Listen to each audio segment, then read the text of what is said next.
गांव रामपुर में एक किसान था। नाम था रामू।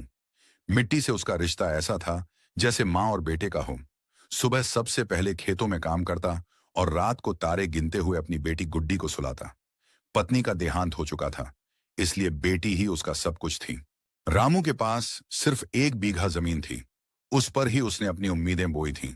फसल उगती तो बेटी की फीस भरता, कपड़े लाता और साल भर दाल चावल चलता। संकट की शुरुआत एक साल ऐसा आया कि मानसून की बेरुखी ने जमीन को तपती रेत बना दिया।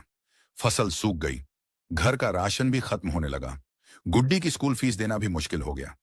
रामू गांव के साहूकार शेखर बाबू के पास गया, जो सूद पर पैसा देता था।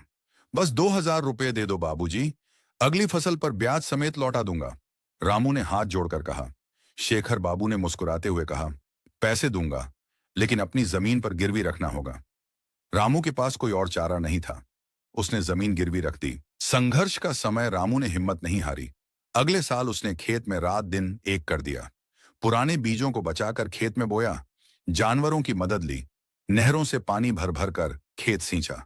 गुड्डी स्कूल से लौटती तो पिता के पास जाकर खेत में मदद करती, कभी मिट्टी समेटती, कभी हल्का पानी डालती।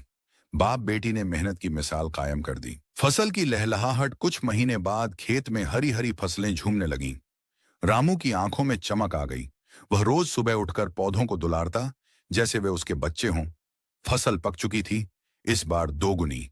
रामू ने अनाज मंडी में फसल बेची और अच्छा मुनाफा कमाया। सबसे पहले वह शेखर बाबू के पास गया और बोला, ये लीजिए आपके पैसे और ब्याज। अब मेरी जमीन मुझे लौटाइए। शेखर बाबू का चेहरा उतर गया। उसे उम्मीद नहीं थी कि रामू वापस अपनी जमीन ले पाएगा, लेकिन रामू और उसकी बेटी की मेहनत ने उसे झुकने पर मजबूर कर दिया। अगर मेहनत सच्ची हो तो भगवान भी साथ देता है। रामू अब गांव के युवा प्रेरित होते।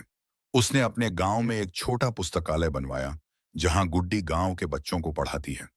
गुड्डी पूछती है, बाबा, वो मदिया है, क्या मेहनत का फल सच में मीठा होता है? रामू मुस्कुराता है, बिल्कुल बिटिया, मेहनत का फल ही असली मिठास है। शिक्षा इस कहानी से हमें ये सीखने को मिलता है कि परिस्थितियां चाहे कितनी भी कठिन क्यों ना हो, अगर इंसान में मेहनत और ईमानदारी हो तो कोई भी ताकत उसे रोक नहीं सकती।